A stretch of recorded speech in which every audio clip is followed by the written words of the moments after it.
अस्सलामुअलैकुम तलीमी और मालूमाती चैनल में खुशामदीद। तो आज की वीडियो में बात करेंगे कि ऐसे अफराद जो रिटायर हो चुके हैं उनको जीपी फंड, कम्यूटेशन और जो हुकूमत की तरफ से जितने भी जो फ़वाद होते हैं, जो फंड्स होते हैं, वो इकट्ठे यकमुश्त जो मिलते हैं ना, वो वाले कहाँ पे एडजस्ट करने हैं, इस चीज़ को देखेंगे। और जो पेंशन है वो पेंशन कहाँ पे डिक्लेयर करनी है। तो जल्दी से वीडियो की तरफ बढ़ते हैं। और जो नए हैं चैनल पर, वो चैनल को सब्सक्राइब कर लें ताकि आइंदा आने वाली ऐसी मालूमाती वीडियो जो है वो आप मिस ना करें। तो चलते हैं जी वीडियो की तरफ। तो सबसे पहले हम रिटर्न को शुरू करते हैं। ये जी हमने रिटर्न 2026 यहाँ पे क्लिक करना है।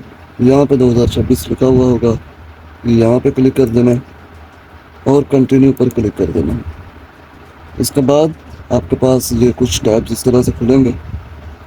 इनमें से आपने अपने मुतल्लिका जो भी हैं चीज़ें वो सिलेक्ट कर लेनी हैं। अगर तो आप पेंशनर हैं, पेंशन मिलती है आपको, तो यहाँ पे आपने क्लिक करना है और यस पर क्लिक करना है। अगर आपने बैंक में पैसे रखवाए हुए हैं और उन पर प्रॉफिट मिलता है तो आपने ये तीसरे नंबर वाले पे इनकम फ्राम अदर सोर्सेज यहाँ पर क्लिक कर देना है। अगर नहीं है तो फिर आपने सिर्फ इनकम फ्राम सैलरी। अब चलते हैं जी आगे। यहाँ पर कुछ टैक्सेस आपको शो हो जाएंगे। अगर आप में भी तो होल्डिंग टैक्स कटा हुआ है आपका किसी भी चीज़ पर, तो यहाँ पर वो टैक्सेस जो हैं वो शो हो जाएंगे।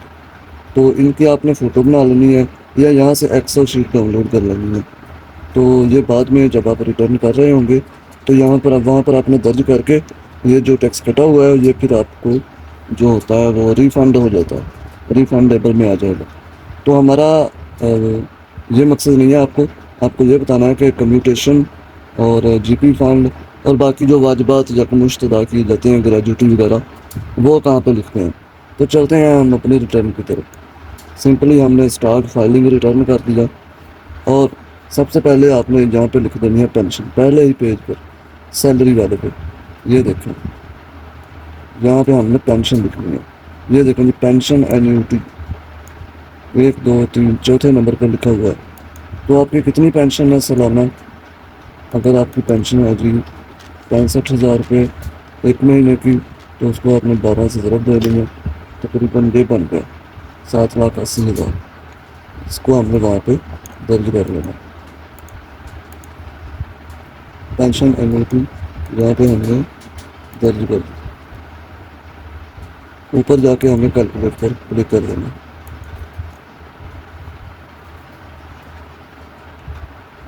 पेंशन चौंके इस पर टैक्स नहीं होता, इसको हमने यहाँ पे भी लिखना है। तीसरे खाने में लिखा हुआ है सब्जेक्ट टू एग्जाम्पशन, ये टैक्स से एग्जाम्प्ट होती है। तो यहाँ पर भी हमने पेंशन को लिख देना है, कैलकुलेट कर देना है। अब इस पर जो टैक्स है वो शो नहीं होगा, आप टैक्स चार्जेबल में जाकर देख भी सकते हैं। ये देखो कैलकुलेशन में 7,80,000 और आपका जो टैक्स है वो शो नहीं होगा। ये जो टैक्स नज़र आ रहा है ये विद होल्डिंग टैक्स है, किसी प्रॉफिट पे मिला हुआ है, कटा हुआ है, वो किसी और चीज़ पे कटा हुआ है, तो ये वो वाला नहीं है। ये देखें, इस पर कोई टैक्स नहीं पेंशन पर।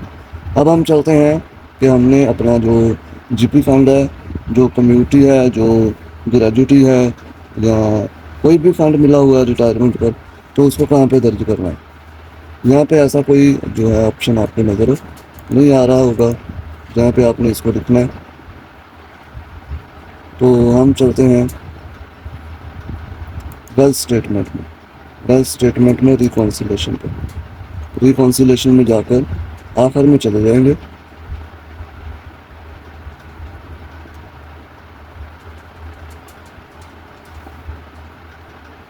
आखिर में जाने के बाद एडजस्टमेंट इन इनफ्लोज, यहाँ पे आपने जाना है एडजस्टमेंट इन इनफ्लोज।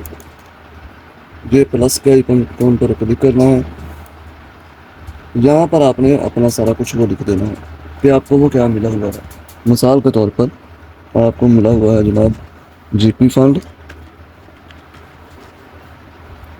ग्रेजुटी,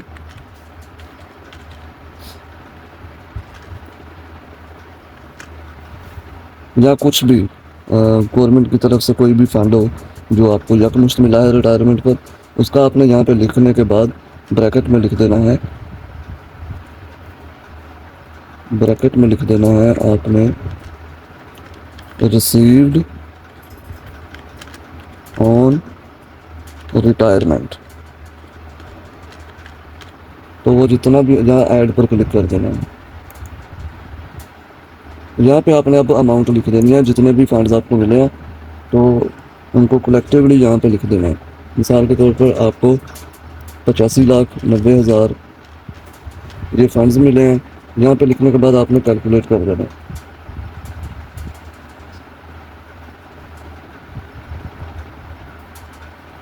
ये सबसे आसान तरीका है और यहाँ पे इसको एडजस्ट कर लेना है। अब हम देखेंगे टैक्स चार्जेबल में जाके कि ये 85,90,000 रुपये कोई टैक्स तो नहीं बन रहा। यहाँ पे वो शो ही नहीं होगा क्योंकि वो आपको सैलरी नहीं है, वो आपकी पेंशन नहीं है, वो वन टाइम मिला है आपको। उसको आपने रिकॉन्सिलेशन वाले टैब में यहाँ पे जाके ही एडजस्ट करना है।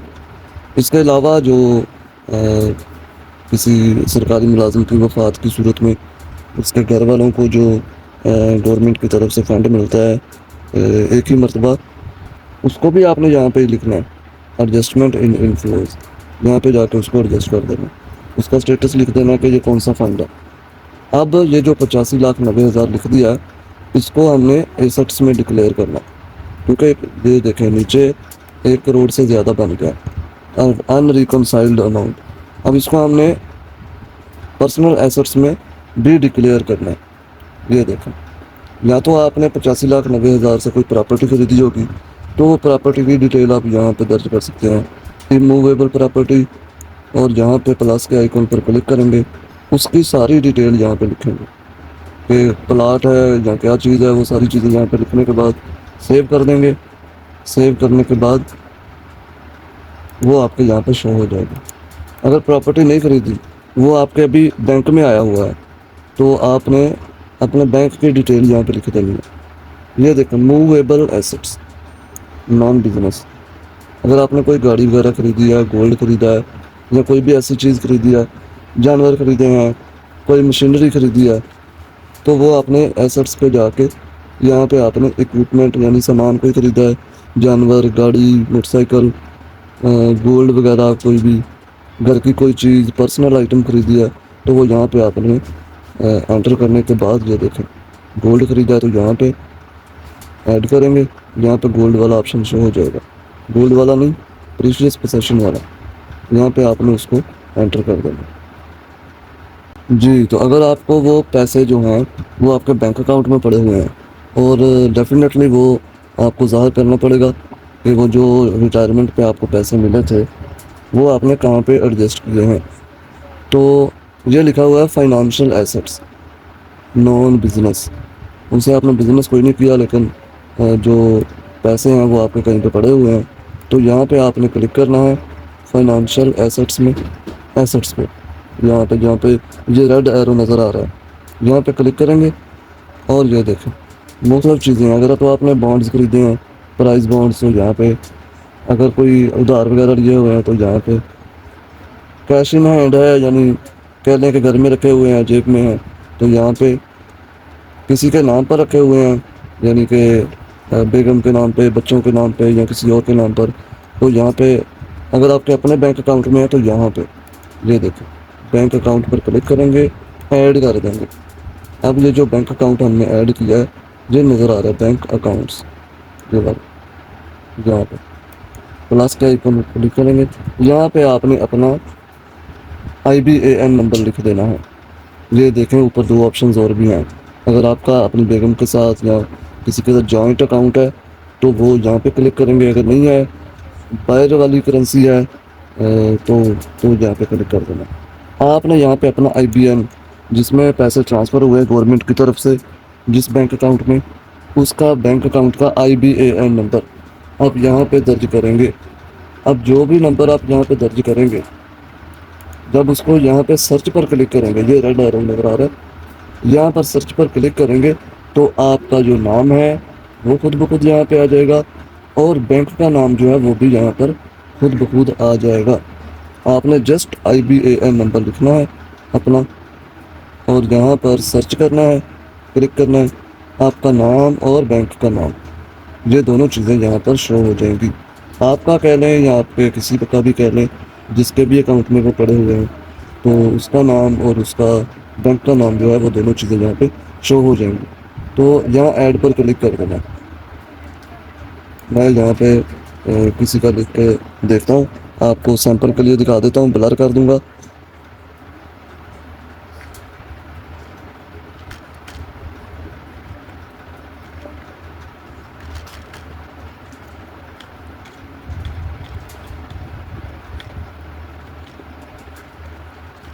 ये देखें जी, मैंने एक अकाउंट नंबर लिखा है, IBN सर्च किया है। ये देखें, आपको नज़र आ रहा होगा, मैंने बाकी सब ब्लर कर दिया है। ये देखें, नाम और ये जो बैंक का नाम है वो दोनों चीज़ें यहाँ पे शो हो रही हैं। तो सिंपली आपने ऐड पर क्लिक करना है। ऐड पर क्लिक करने के बाद ये देखें, यहाँ पे भी आपको शो हो रहा होगा। तो अकाउंट नंबर भी आ गया, नाम भी, बैंक का नाम भी। तो यहाँ पर आपने 85,90,000 जो आपके पड़े हुए हैं इस बैंक में, वो जो आपको मिले थे, तो वो आपने यहाँ पर एडजस्ट कर देने हैं। अगर इसके अलावा भी आपने सैलरी से भी बचाकर, यानी पेंशन वाले पैसों से भी बचाकर इसमें रखे हुए हैं, तो वो भी आप यहाँ पर लिख सकते हैं। ये कैलकुलेट पे क्लिक करेंगे। क्लिक करने के बाद आप रिकॉन्सिलेशन वाले टैब में जाएं, तो ये एंड पर चले जाएं। यहाँ पर जो 1 करोड़ से ज़्यादा नज़र आ रहे थे आपको, अब सिर्फ 17,80,000 ये बाकी चीज़ें हैं, यानी कि प्रॉफिट है ऑन डेट और आपकी पेंशन वगैरह हो सकती है, इसको भी आपने एडजस्ट करना है। यहाँ पे एक्सपेंसेस में जाके एक्सपेंसेस ऐड कर देने हैं। इससे पहले ऊपर जो वीडियोस हैं 2, आप उनको देख सकते हैं कि वेल्थ स्टेटमेंट को किस तरह से फिल आउट करते हैं। तो वीडियो को ज़्यादा लंबा नहीं करते। दोस्त पूछ रहे थे कमेंट्स में कि हमें बता दें कि जो GP फंड और बाकी चीज़ें जो मिलती हैं उनको कहाँ पे मेंशन करना है। तो ये सिंपल फार्मूला है। रिकॉन्सिलेशन में आए, एडजस्टमेंट इन फ्लोज में आए और यहाँ पे आपने एंटर कर देनी है डिटेल, प्लस के आइकॉन पर क्लिक करके। तो ये सिंपल फार्मूला है और इसी अमाउंट को आपने पर्सनल एसेट्स में भी डिक्लेयर करना है, ताकि रिकॉन्सिलेशन जो है वो ज़ीरो आए। यहाँ पे आपने बैंक अकाउंट में रखे हैं, कोई प्रॉपर्टी खरीदी है, कुछ भी है, तो वो यहाँ पे आपने मेंशन कर देना है। अगर आपको फिर भी किसी बात की समझ नहीं आई, तो आप इजीली, फ्रीली आप मैसेज करें, कमेंट करें, तो कमेंट का भी आपको रिप्लाई दिया जाएगा। और अगर हो सका तो मैं ट्यूटोरियल बनाकर भी दोबारा अपलोड कर दूँगा। और एक और बात, स्ट्रक्चरल और अनस्ट्रक्चरल प्रॉपर्टीज़ एरर वाला जो ऑप्शन है, हम प्रॉपर्टी को एडिट भी कर देते हैं लेकिन फिर भी आ रहा होता है वो एरर। वो इसलिए आता है कि कोई और प्रॉपर्टी पेंडिंग पड़ी होती है, आपने जिसको एडिट कर दिया है वो ओके है, उसके अलावा भी कोई पेंडिंग पड़ी होती है, तो आपने यहाँ पे जाना है रिमूवेबल प्रॉपर्टीज़ में, यहाँ पे क्लिक करना है। अगर तो आपकी वो प्रॉपर्टी एडिट हो चुकी है तो ठीक है। इसके अलावा यहाँ पे आपको रेड कलर में एक और प्रॉपर्टी शो हो रही होगी, उसकी कोई डिटेल नहीं होगी लिखी हुई, उसकी आपने डिटेल फिल कर देना। तो फिल करने की बजाय अगर आपको पता है कि ये प्रॉपर्टी पहले ही ऐड हो चुकी है, तो ये तो दूसरी मरतबा आ रही है, तो उसका यहाँ पे इस जगह पे डिलीट का ऑप्शन होगा, उसको आपने यहाँ पर डिलीट कर देना। डिलीट करने के बाद कैलकुलेट करें, यहाँ पर आकर सेव करें। हर एंट्री करने के बाद कैलकुलेट लाजमी करना है और सेव करते जाना, ताकि अगर नेट बंद हो जाए या लाइट चली जाए तो आपका ड्राफ्ट जो है वो सेव होता रहे। ये सेव कर लेना है और वो प्रॉपर्टीज़ अनस्ट्रक्चरल वाला जो एरर है वो ख़त्म हो जाएगा। तो कुछ एरर्स, कुछ सॉल्यूशंस पिछली 2 वीडियोस में आप यहाँ से देख सकते हैं। बाकी किसी भी किस्म की मालूमात के लिए आप कमेंट करें, इंशाल्लाह अगली वीडियो में ज़रूर हाज़िर होंगे। चैनल को सब्सक्राइब कर लें। अल्लाह हाफ़िज़।